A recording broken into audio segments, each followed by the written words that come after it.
याद कीजिए दोस्तों, किस तरह से लोकतंत्र को एक बड़ी जीत मिली थी। Chief justice of India DY Chandrachud के एक फैसले के बाद हमारा चुनाव आयोग आजाद होने जा रहा था। और याद कीजिए उनका क्या फैसला था। उनका यह फैसला था कि चुनाव आयोग की नियुक्ति में 3 लोग होंगे: प्रधानमंत्री, नेता विपक्ष और चीफ जस्टिस ऑफ इंडिया। यह फैसला सुनाया था DY चंद्रचूड़ की सुप्रीम कोर्ट ने। अब सरकार एक नया बिल ला रही है दोस्तों, और लोकसभा और राज्यसभा में जो उसकी ताकत है उसके जरिए उस बिल को पारित करवाया जा रहा है, और वो बिल बहुत खतरनाक है। अब सरकार यह करने जा रही है कि चुनाव आयोग की नियुक्ति में 3 लोग होंगे: प्रधानमंत्री, नेता विपक्ष और एक कैबिनेट मंत्री। इसका अर्थ क्या हुआ दोस्तों? इसका अर्थ यह हुआ कि 3 में से 2 वोट्स मोदी सरकार के होंगे। और DY चंद्रचूड़ साहब की अदालत का आदेश क्या था कि 3 लोग नियुक्ति करेंगे: प्रधानमंत्री, नेता विपक्ष और चीफ जस्टिस ऑफ इंडिया। और ये तीनों अलग अलग हैं। एक प्रधानमंत्री की ताकत, एक नेता विपक्ष की ताकत और एक चीफ जस्टिस ऑफ इंडिया की ताकत। यानी कि मामला बराबरी का था। मगर मोदी सरकार इतनी असुरक्षित है, इतनी इनसिक्योर है, 1 साल बचा हुआ चुनावों का, उससे भी कम। वो चाहते हैं कि सारी जो संस्थाएं उनके हाथ में कैद रहें। लोकसभा और राज्यसभा की क्या हालत है दोस्तों, आप जानते हैं। आए दिन विपक्ष इस बात को लेकर शिकायत करती रहती है कि लोकसभा अध्यक्ष ओम बिरला और राज्यसभा के सभापति जगदीप धनखड़ पक्षपात कर रहे हैं। याद कीजिए कल क्या हुआ था। राहुल गांधी भाषण दे रहे थे और 37 मिनट के भाषण में महज 13 मिनट उनके चेहरे पर था, और जब स्मृति ईरानी भाषण देने आई तो अधिकतर वक्त उनके भाषण के दौरान कैमरा उन पर था। यह हालत लोकसभा की हो गई है।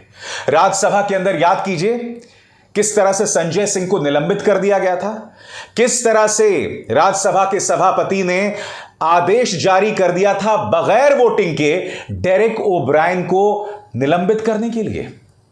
मीडिया की हालत आप जानते हैं दोस्तों, और चुनाव आयोग की भी हालत आप जानते हैं। याद कीजिए जब सुप्रीम कोर्ट ने यह फैसला सुनाया था तो उसमें उन्होंने क्या कहा था। उसमें उन्होंने कहा था कि हमें ऐसा चुनाव आयोग चाहिए जो प्रधानमंत्री की हरकतों पर भी सवाल कर सके। उन्होंने यह कहा था कि चुनाव आयोग में पूर्व मुख्य चुनाव आयुक्त TN शेषन जैसे CEC क्यों नहीं है। तल्ख तेवर उस वक्त सुप्रीम कोर्ट ने अपनाए थे। इसी मंच पर दोस्तों मैंने वो शो भी किया था जब मैंने इसे लोकतंत्र के लिए एक मील का पत्थर बताया था। मगर अब सरकार सदन में एक बिल लाने जा रही है, और इस बिल में साफ तौर पर लिखा गया है कि चुनाव आयोग की नियुक्ति जो है वो 3 लोग करेंगे: प्रधानमंत्री, नेता विपक्ष और एक कैबिनेट मंत्री। मेरा सवाल कुछ और है दोस्तों, क्या मोदी सरकार को थोड़ी सी भी शर्म नहीं आती? आखिर क्या वजह है कि आप नहीं चाहते कि चुनाव आयोग जो है वो निष्पक्ष रहे? क्या वजह है? आपको ऐसा क्यों लग रहा है कि चीफ जस्टिस ऑफ इंडिया वो मोदी सरकार के खिलाफ जाएंगे? अगर आप कोई काबिल दावेदार पेश करेंगे तो जाहिर सी बात है उस व्यक्ति की नियुक्ति होगी। मोदी सरकार चाहती क्या, मैं आपको बताता हूं। मोदी सरकार यह चाहती है कि एक ऐसा व्यक्ति चुनाव आयोग का प्रमुख हो जो पूरी तरह से इनके सामने नतमस्तक हो।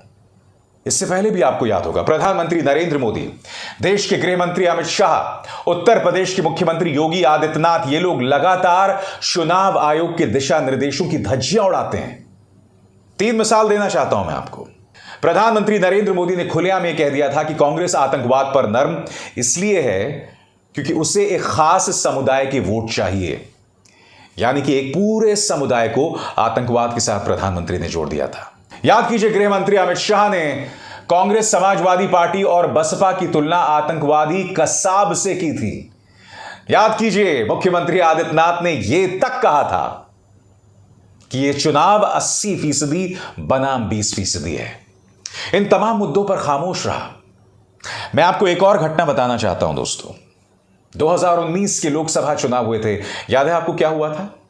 तब एक दिलेर ब्यूरोक्रेट ने प्रधानमंत्री नरेंद्र मोदी के हेलीकॉप्टर की चेकिंग करवाई थी। नतीजा यह हुआ था, उसका ट्रांसफर कर दिया गया था। उस वक्त अशोक लवासा चुनाव आयोग में थे। उन्होंने प्रधानमंत्री नरेंद्र मोदी और अमित शाह पर अंकुश लगाने की कोशिश की थी। याद कीजिए, अमित शाह ने यह भी कहा था कि राहुल गांधी वायनाड इसलिए जा रहे हैं क्योंकि वहां मुसलमानों की तादाद ज्यादा है। प्रधानमंत्री नरेंद्र मोदी ने चुनाव आयोग के दिशा निर्देशों के बावजूद पुलवामा के मुद्दे पर वोट मांगी थी। अशोक लवासा ने इस पर सख्ती की थी। नतीजा यह हुआ कि अशोक लवासा के फोन में कथित तौर पर पेगासस इंस्टॉल किया गया, उनकी जासूसी की गई। बात वहां नहीं रुकी, उनके कई रिश्तेदारों के घर पर इनकम टैक्स की रेड भी पड़ी।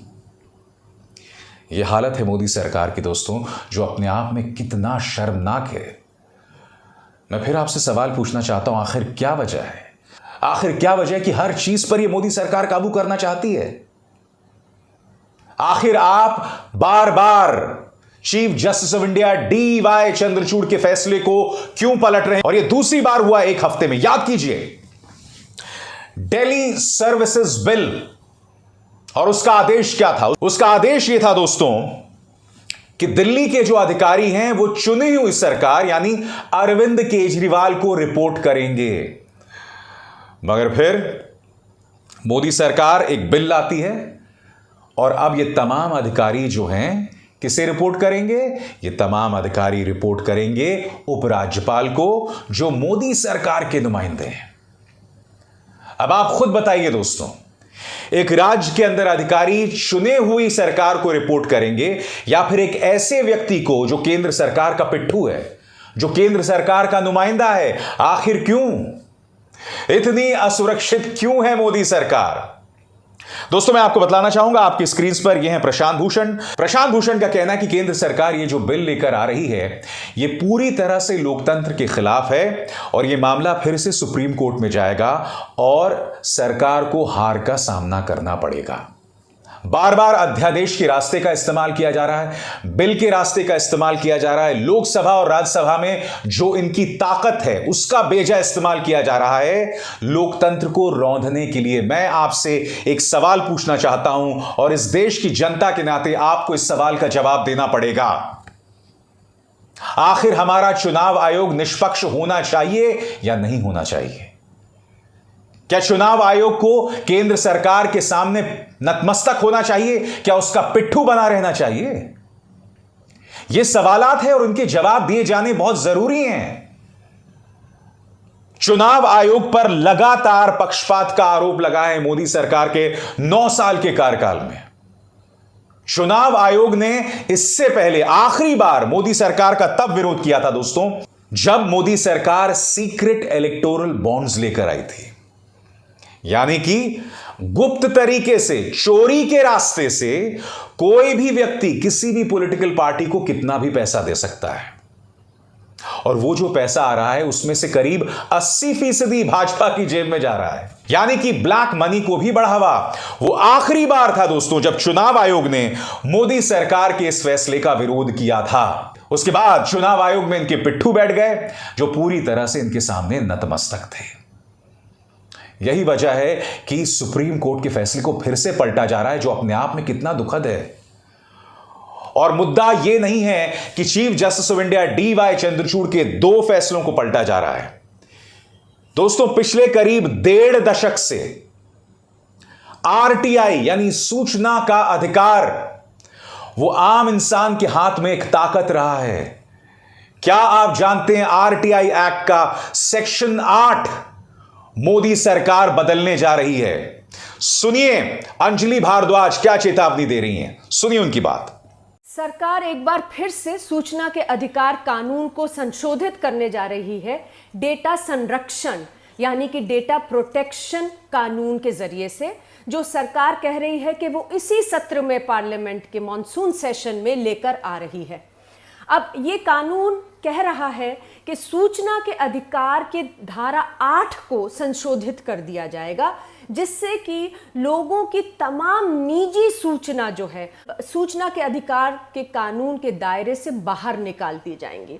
अब हम सब जानते हैं कि जब से सूचना का अधिकार कानून आया है पिछले 17 साल में लोगों ने इसका जम के इस्तेमाल किया है सरकार को जवाबदेह बनाने के लिए। आप ये सोचिए कि तमाम पब्लिक सेक्टर बैंक जो हैं ये बड़े बड़े लोन देते हैं पूंजीपतियों को और वो लोन माफ कर दिए जाते हैं, पूंजीपति फरार हो जाते हैं, विलफुल डिफॉल्टर्स।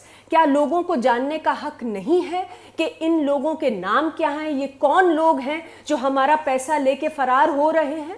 इसी तरह से लोकतंत्र में बहुत ज़रूरी है कि वोटर लिस्ट लोगों के साथ मुहैया कराई जाए, तभी तो हम उसके ऊपर मॉनिटरिंग कर सकते हैं और लोग उस लिस्ट को चेक करके इंश्योर कर सकते हैं कि लिस्ट में कोई गलत डिलीशंस या एडिशंस नहीं हुई और इलेक्टोरल फ्रॉड को बंद कर सकते हैं।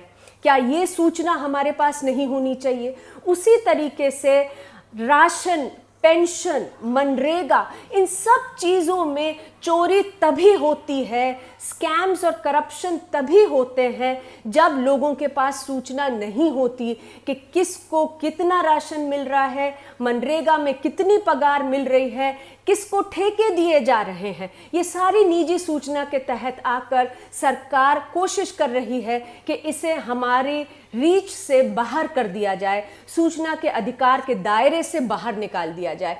ये हमारे लोकतांत्रिक अधिकारों के लिए बहुत ही बुरा असर होगा इसका, क्योंकि जवाबदेह हम सरकार को तब तक नहीं बना सकते जब तक हमारे पास सूचना नहीं है। इसका अर्थ मोदी सरकार हर चीज को अपने काबू में रखना चाहती है।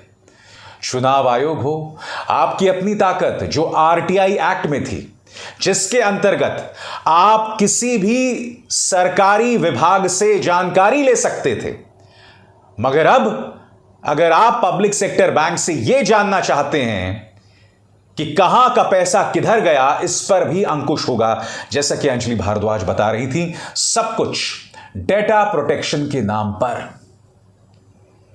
आज ये दोनों खबरें एक आम इंसान की निगाह से बहुत चिंताजनक है। इस देश में लोगों को धर्म का धतूरा चटाया गया है, इसीलिए वो ये देख नहीं पा रहे हैं कि हमारे लोकतंत्र की क्या हालत की जा रही है। एक व्यक्ति डीवाई चंद्रचूड़ बार बार सामने खड़ा हुआ है और उसके हर फैसले को सरकार इस तरह से रौंद रही है, क्योंकि चुनाव आयोग की आजादी को लेकर जो फैसला केंद्र सरकार करने जा रही है वो बहुत घातक है। आरटीआई एक्ट में जो संशोधन लाया जा रहा है वो बहुत घातक